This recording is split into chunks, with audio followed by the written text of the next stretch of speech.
welcome back to my channel. As you can see, today's topic is going to be gelatin prosthetics. Today we're going to be focusing on making the SFX grade gelatin that you can use to make your prosthetics. It's really simple. All you're going to need is a bowl to mix it in, some unflavored gelatin, a microwave, and some water. And that's about it. I will be making a video real soon on how to sculpt and cast your prosthetics with the gelatin.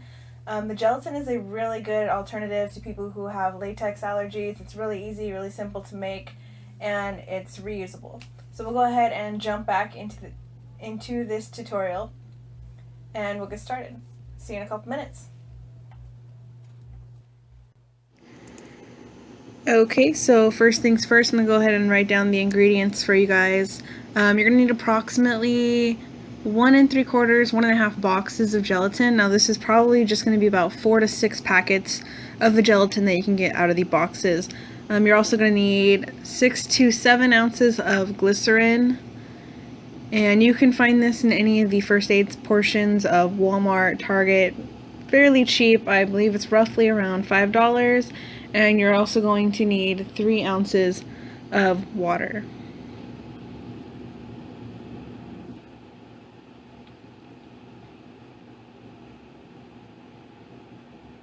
And first things first, we're going to go ahead and take the glycerin. I have about 6 ounces here, and I am just going to go ahead and pour it out into a mixing bowl. And I don't necessarily have to have a bowl. I'm using a glass bowl because you can see through it and you can see if it's fully dissolved once you start heating it up. The next thing you're going to do is you're going to take the gelatin and you're just going to go ahead and open those packets and pour them into your mixing bowl.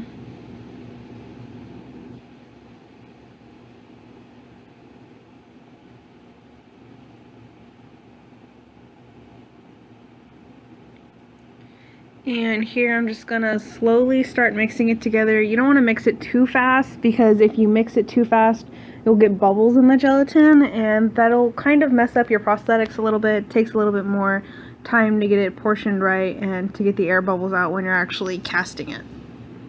So just make sure that while you're mixing the gelatin and the water and the glycerin together, you're mixing it slowly to make sure you don't put a lot of air bubbles into it. And here I'm just adding a little bit of water. I have about 3 ounces of water. I didn't use all of it. If you put too much water, your gelatin becomes kind of watered down and the durability of it lessens.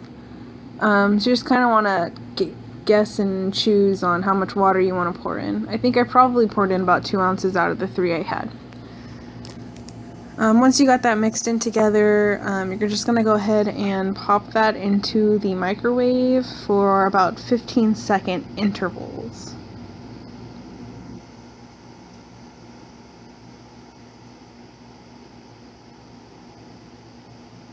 Now I used a glass mixing container just because I can see through it to see if the gelatin's actually completely dissolved. But you can use anything that's microwave safe, a plastic bowl, dish, anything like that. But if you do use a glass bowl, make sure you use some sort of heat protectant to pull it out of the microwave, because the gelatin can get really hot, and with the glass bowl, the glass gets just as hot as the gelatin. So you're going to take it out, you're just going to mix it up a little bit, see if the gelatin's dissolved. If it doesn't seem like it's dissolved enough, then you're just going to want to pop it back in for another 15 seconds.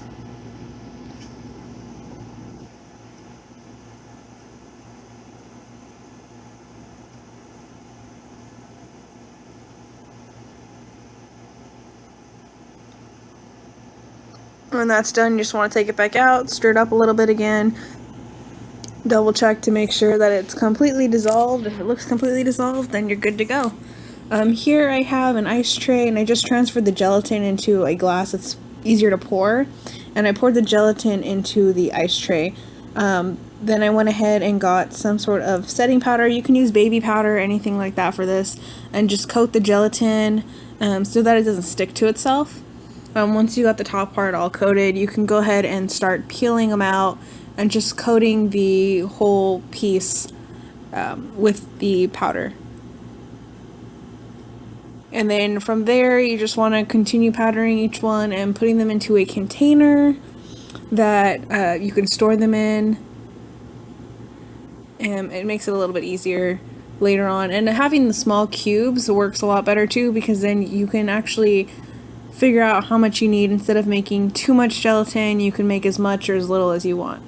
And here's the final product with the gelatin cubes in a container. Just want to seal that up, put the lid on it, and you're good to go. And then you can just pop that in the fridge and melt it back down whenever you're ready. Alright, I hope you guys enjoyed this video. If you have any comments, questions, or concerns, feel free to contact me. Remember to like, favorite, and subscribe. See you next time, guys. Bye!